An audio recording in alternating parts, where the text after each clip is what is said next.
This is a podcast or something like that. Hello and welcome back. Wait, let me adjust the mic.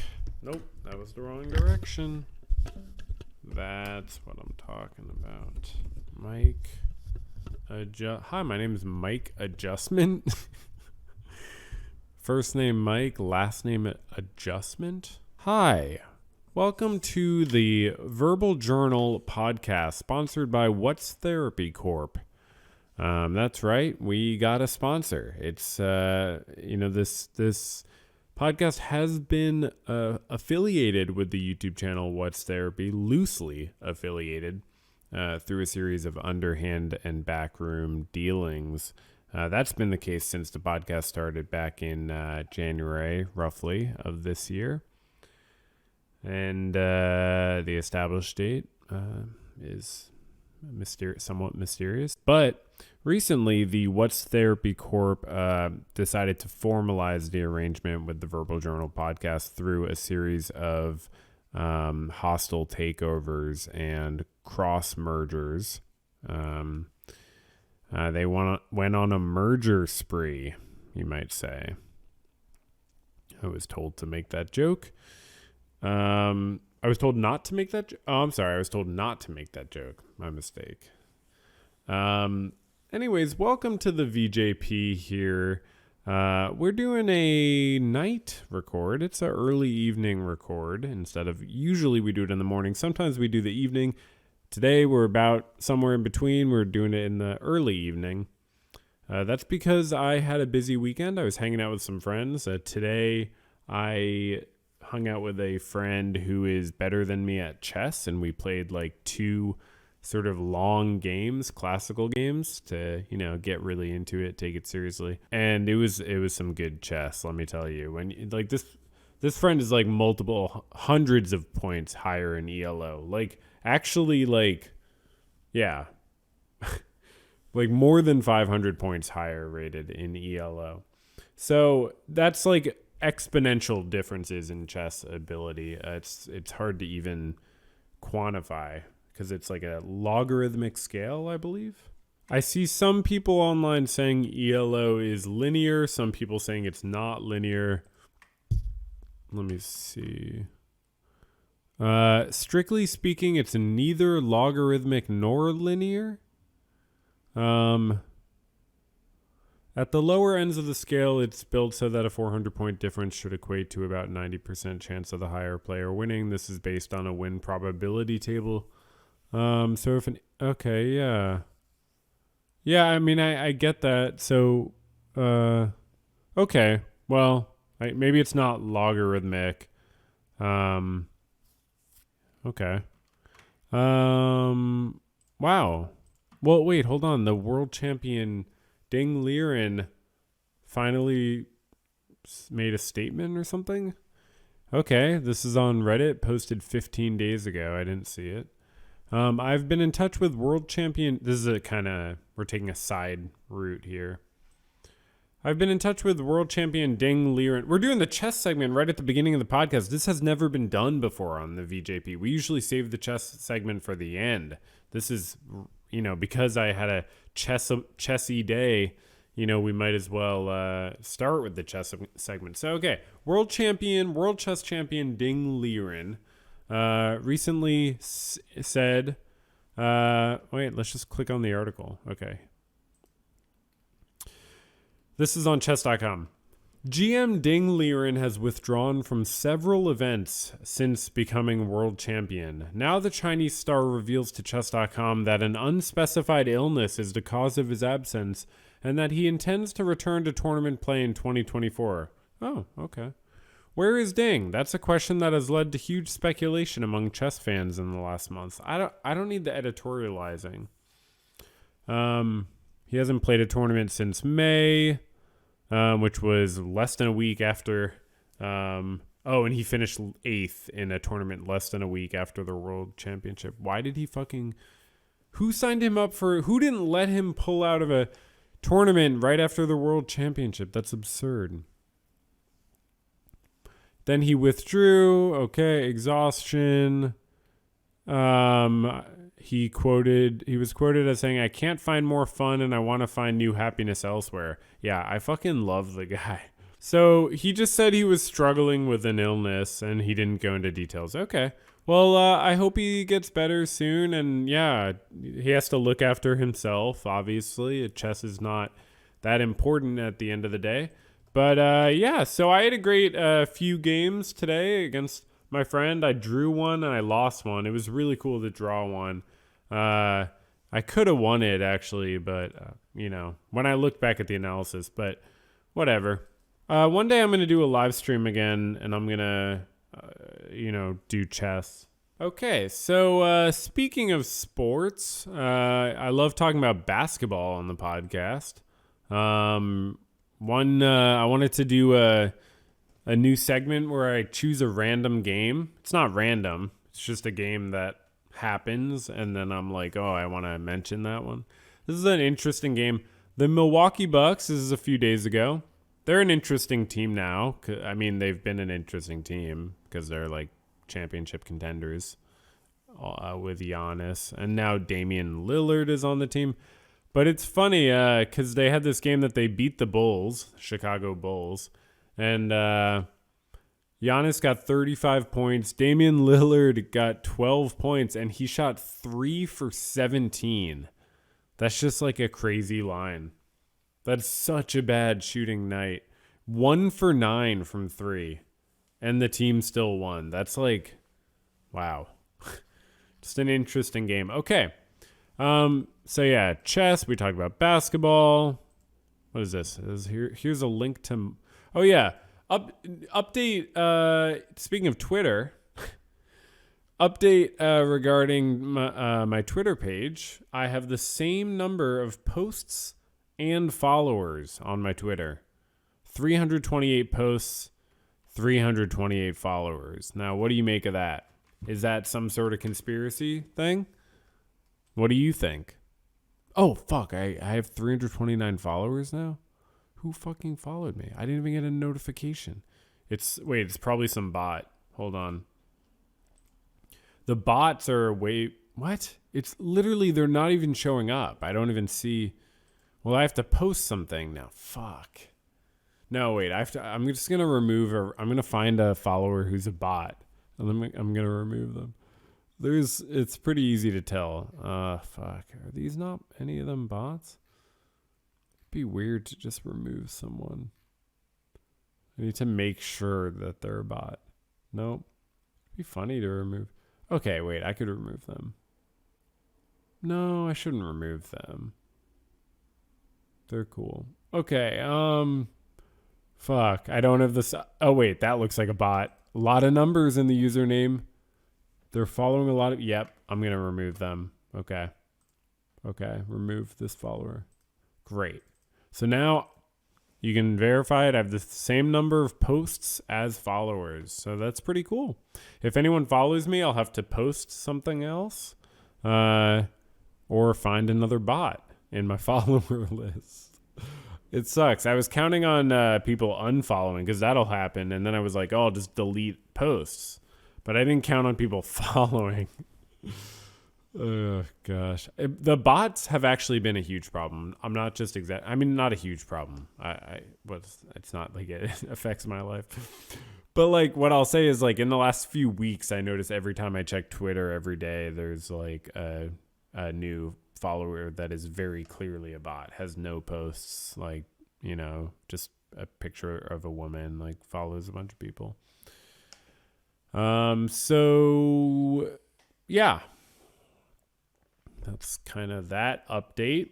We're just rocketing through some updates today. But yeah, I've been doing well. Life's going okay. I'm about to take a few days off from work and visit with some family, so that should be nice. I'm excited to do that. And yeah, I've just been, having a good weekend. Hung out with some friends, played some chess, painted a bit. Just relaxed. Got a full work day tomorrow. Okay.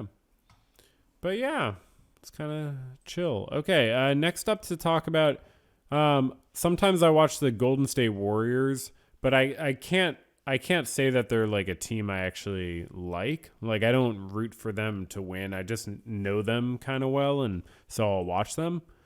But it's hard to root for them because like just the way that they've sort of enabled Draymond Green's like really terrible behavior. I mean, he punched a teammate last year, and I don't know. I don't know if his punishment was enough, but recently Draymond Green got a 5-game suspension for getting quickly involved in a fight that started on the court and grabbing Rudy Gobert around the neck and putting him in a headlock. Didn't someone slap Rudy Gobert or like punch him or something last year as well? One of his own teammates? Or did he? No, he hit his own teammate. That's what it was. Yeah. Anyways, yeah. So I don't know. I mean, it's like Draymond Green just kept doing it because he never fully got held accountable. I don't know. I think you have to just trade someone. I think if they punch another teammate at a practice, I think you let them find a new team. I think that's the best thing to do. And Jordan Poole, he left, right? Yeah, he left. What team is he on? Where'd he go again? Yeah, he went to the freaking Wizards. Oh, he's got like interesting facial hair. Anyways, I like this article because the headline is Draymond. Oh, wait. They changed the headline. They changed the fucking headline. Now it's that oh man, they fucking changed the headline. It was oh yeah. The previous headline was that it was inexcusable. Like Steve Kerr, the coach, who, I would say has been the chief enabler of this guy's violence. The previous headline was Steve Kerr, the coach, saying that the behavior was inexcusable, which I just thought was a really funny way to phrase it because it's like it almost sounds like you're trying to excuse it and you're not able to. Fuck, it's inexcusable. Damn it. But they changed it to Draymond Green's suspension is deserved, Warriors Kerr says. Yeah, I bet someone at ESPN thought the same thing I did. That's funny that they changed the headline. Wow. VJP exclusive. What do we got next here? An MSN article. Oh, Snoop Dogg is giving up weed. You hear about this? Have you heard about this? Did you hear about this?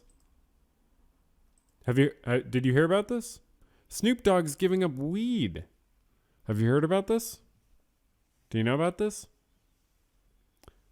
Snoop Dogg, or is it Snoop Lion, or did he actually ever go by that? I forget. Snoop Lion. It redirects to Snoop Dogg. Why did he call himself?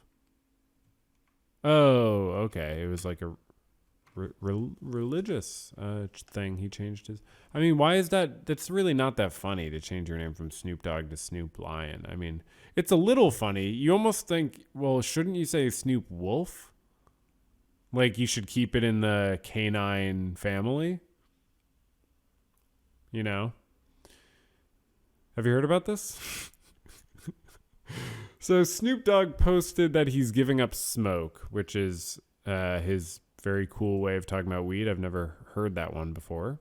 I'm not really in the loop about things.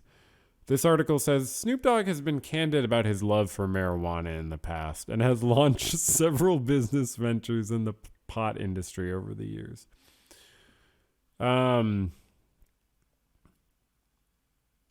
Just last week, Bic Easy Reach Lighters announced a limited edition bag lighter combo from Snoop and Martha Stewart, called Best Buds Bags. In the announcement, it said the design, quote, ensures that owners are always equipped to light hard-to-reach places, no matter what they're lighting. Oh my God, yo. That's if it was my job to write copy for fucking Bic, like promoting Martha Stewart and Snoop Dogg's weed paraphernalia in that tone of voice, I don't know. I don't know. At a certain point, I don't know. Like being like having no income is usually not the preferred option, but yeah, it's just an interesting situation. Anyways, congrats to Snoop for giving up weed. That's a huge step for him, and I'm very happy for him. The MSN page says health topics mentioned in this article: cannabis and smoking. It's true. And they are health topics, and I'm happy for him. I think he said he did it after talking with his family. Yeah, he says, after much consideration and conversation with my family, I've decided to give up smoke. Please respect my privacy at this time. Great statement. Brief. I'm not a fan of Snoop Dogg personally. I will say, I've liked some songs he's been on with like Kendrick Lamar, but I've always sort of not really been a fan of Snoop Dogg. Okay, I mean, Drop It Like It's Hot came out, when I was like a teenager-ish.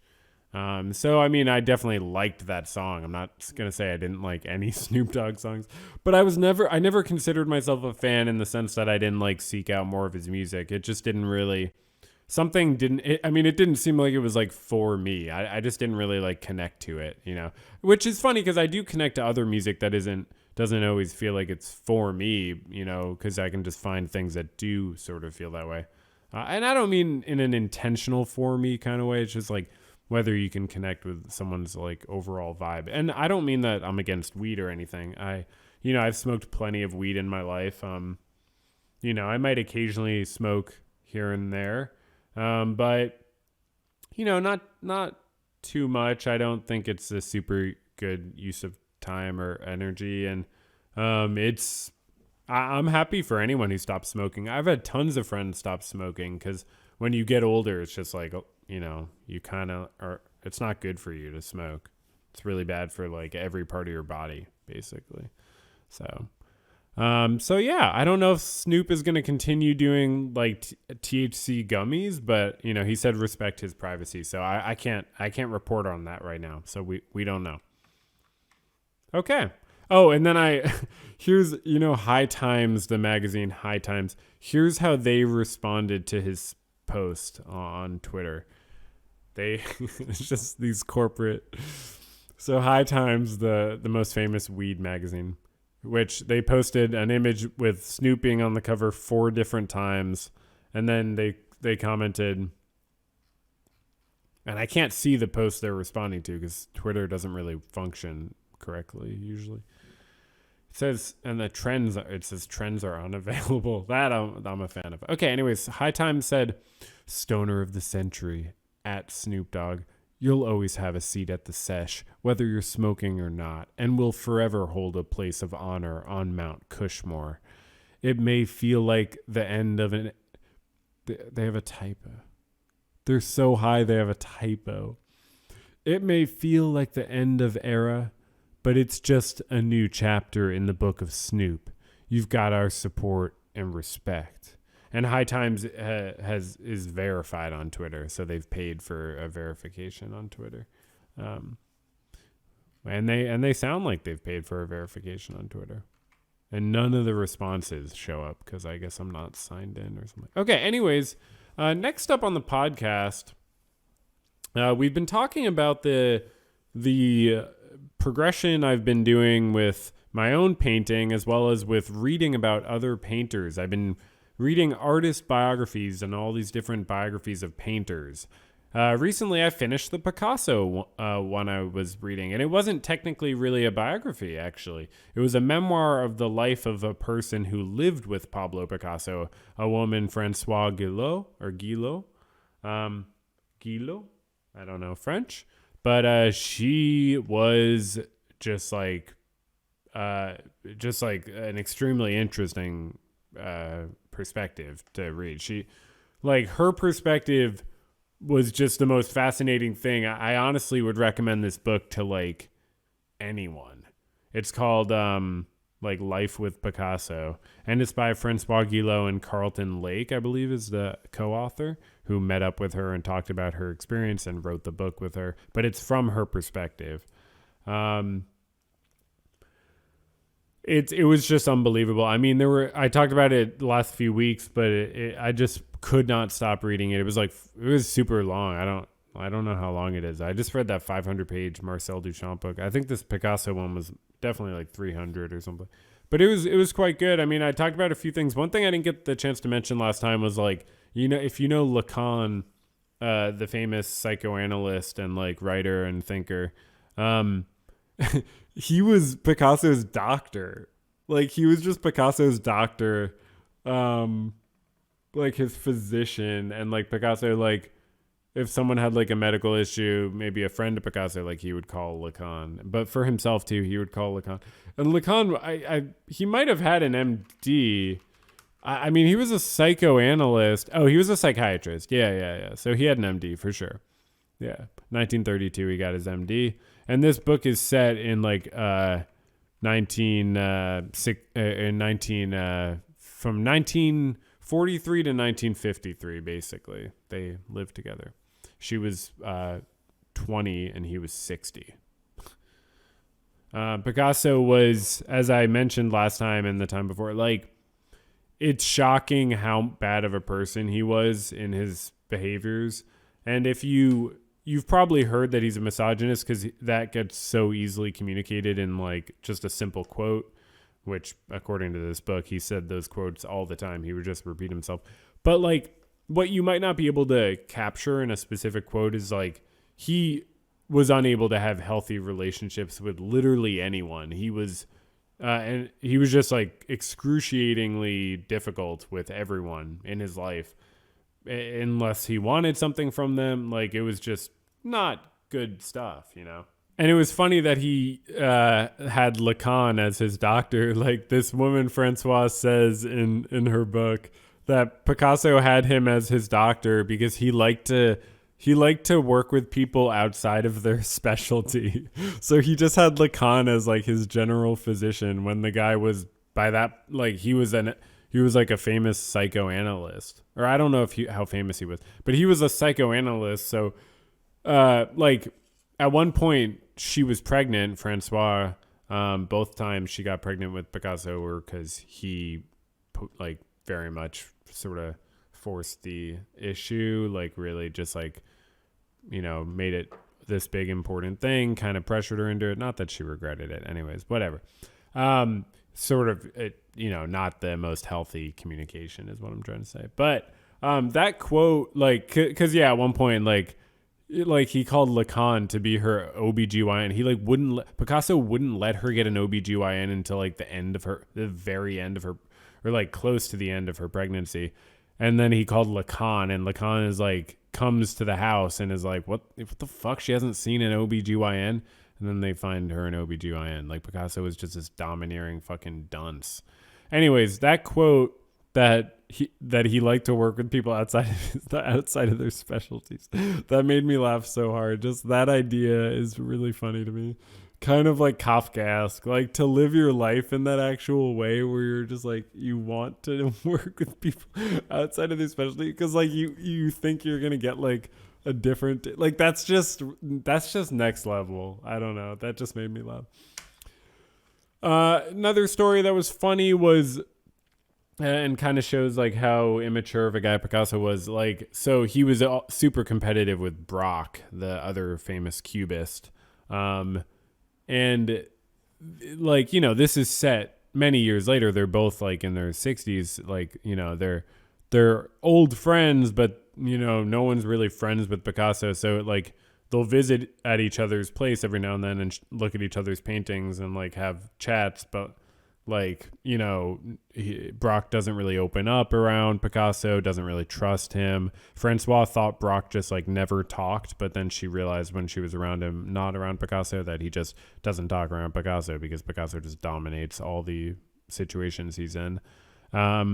Anyways, there's a situation where Picasso is testing his quote unquote friend Braque to see if Braque will invite him for lunch, because Picasso came over once and Braque didn't invite him for lunch, and he was really insulted. And Picasso gets insulted by like other small things Braque did or didn't do.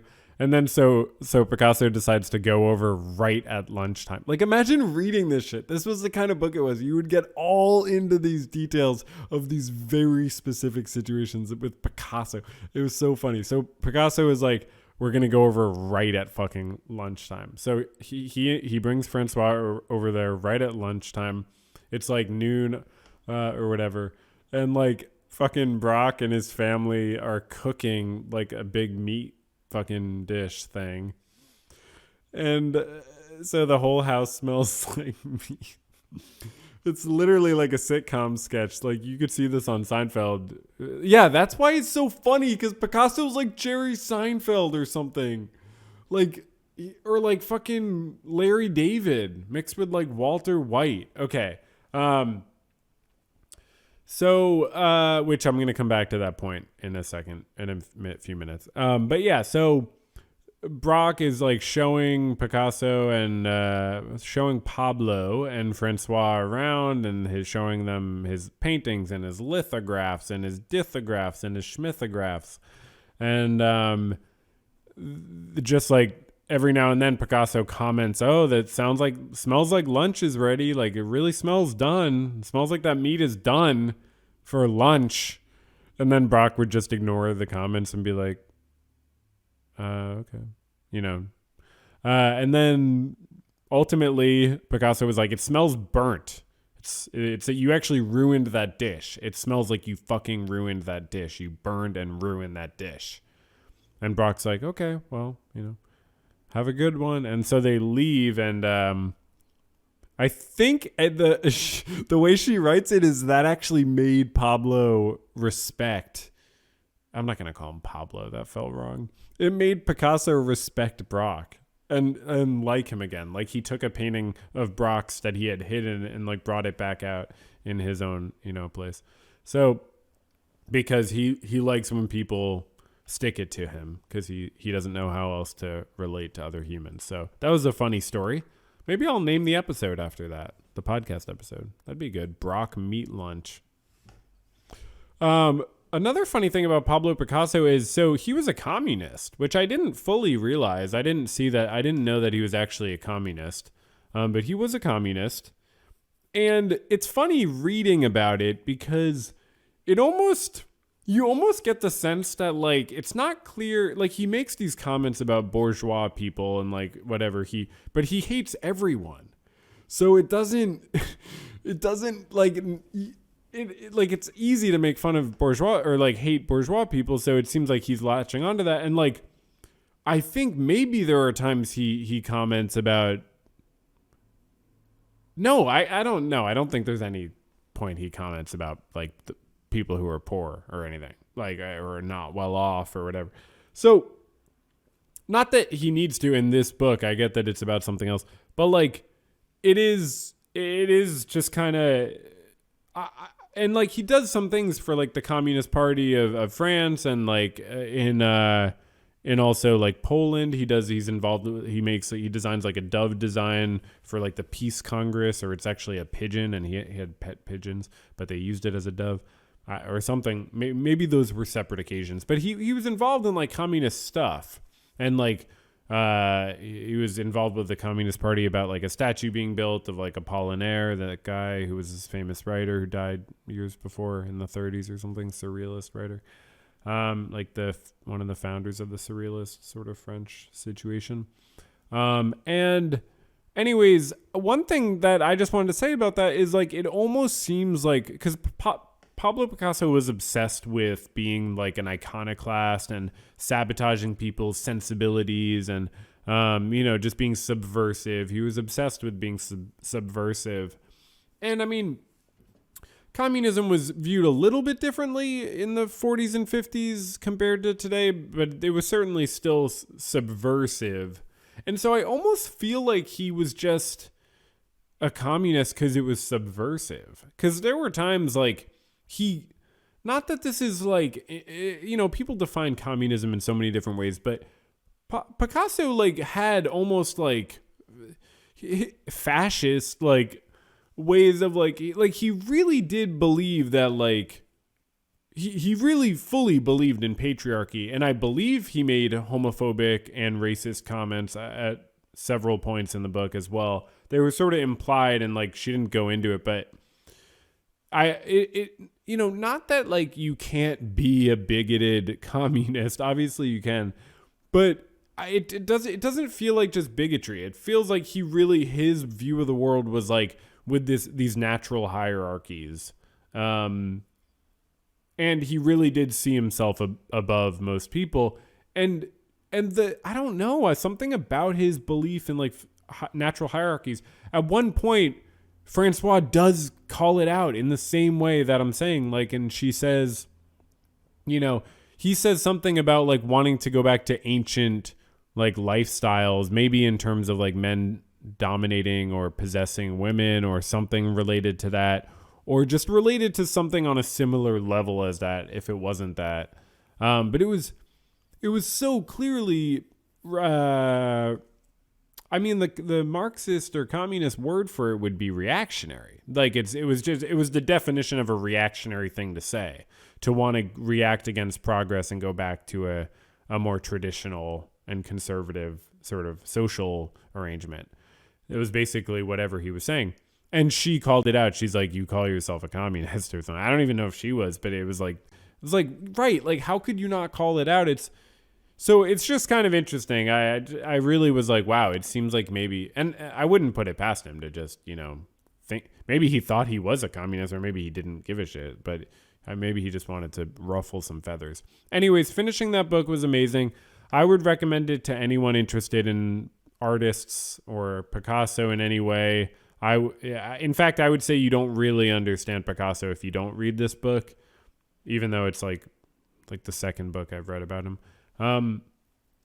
It's just an unbelievable perspective at what he was like to someone who was 40 years younger than him, and he met and had kids with twice, and was just so difficult the whole time. So difficult. I would honestly, like, it was absolutely emotionally abusive, the relationship, and I would say this is kind of an unbelievably good book, even if he wasn't a famous artist. Even if you had never heard of Picasso and didn't care about Picasso, and you just wanted to read about what an inside perspective on a emotionally abusive 10-year relationship is like, it's really just beautifully written and just a remarkable story. So yeah, great book. And I actually don't have an artist biography lined up to read, so we'll see what happens there. I am reading the new Vincent Bevins book it's called If We Burn. It's about protests in the 2010s.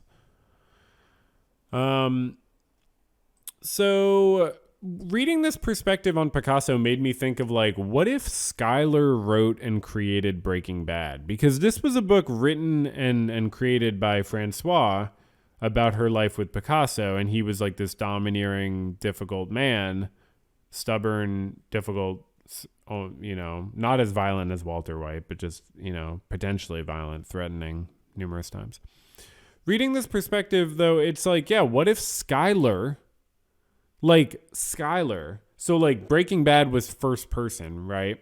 And it's written by Skylar. Like, say she created the show and it was all from her perspective in the show, and maybe you'd see like outside of her perspective sometimes, but what I'm trying to say is, like, imagine if a person went through the experiences Skylar went through, okay, in real life, and then made a show.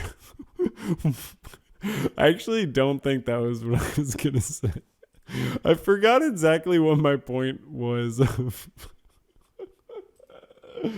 I forgot exactly what my point was, because I don't think my point was what if Skylar was a real person. I forget why I wrote that down, because I'm going to be honest, I don't really get, like, I guess my point was that it would be how would the show be different? I guess It'd be interesting if it literally was from her perspective and you never saw anything outside of it, actually. That might have been what I meant. Yeah, because that's sort of what this book is like. You're seeing everything from her perspective, and you might hear things that she's told, and then so in this Breaking Bad from Skylar's perspective, you would still get the progression of the show of her finding out about what's going on and getting involved in it. You would just see it from her perspective rather than. What am I trying to say? I don't think I'm trying to say anything. I don't think I had a point about that. I don't really understand. I guess what I'm trying to say is it would have limited.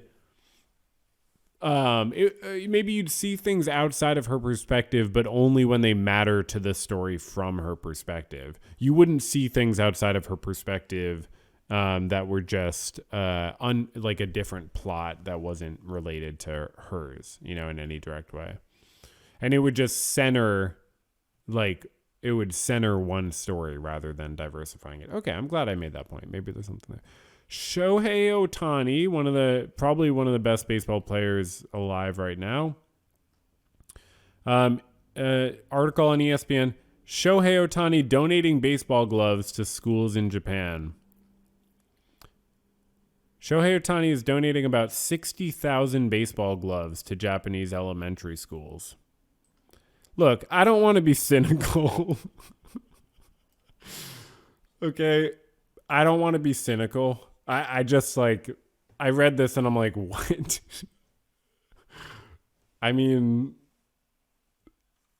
I hope he donated some cash alongside of that.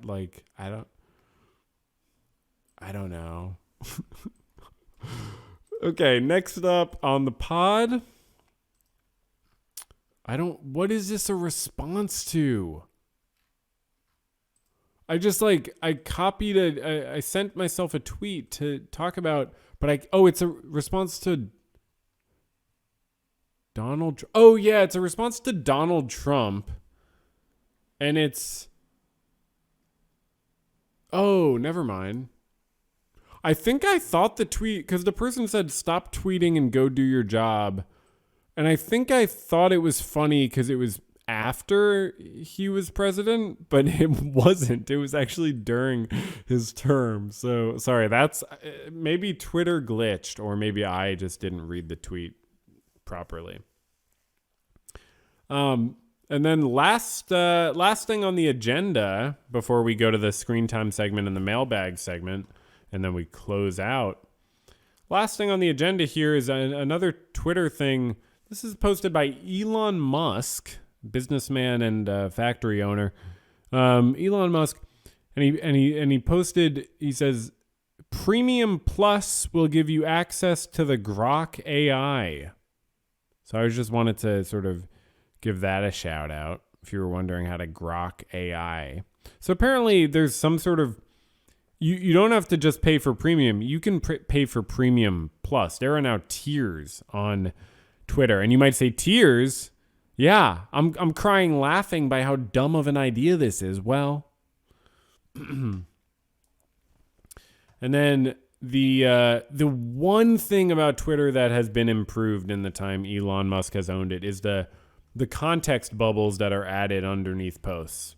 I mean, I got to be honest. I don't think that was purely Elon Musk's idea, but that is very clearly a great idea, to have some sort of third party adding context and information. Obviously it can be abused, but it's better than nothing.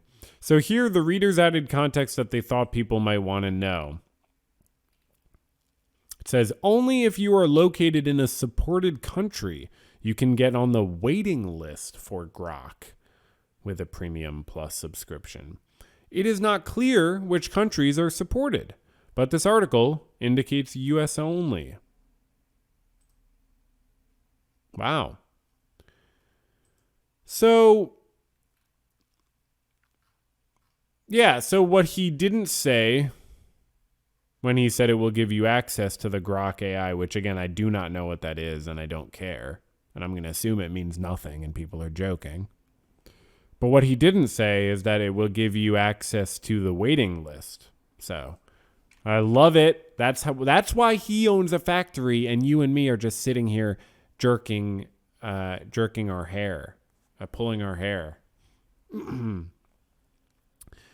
Okay, we already did the chess segment. The screen time segment was, let's check out the screen time segment. So I like to give a screen time report update, just so you all know how much I'm using my phone, just to hold me accountable through the mailbag segment and other their forms thereby.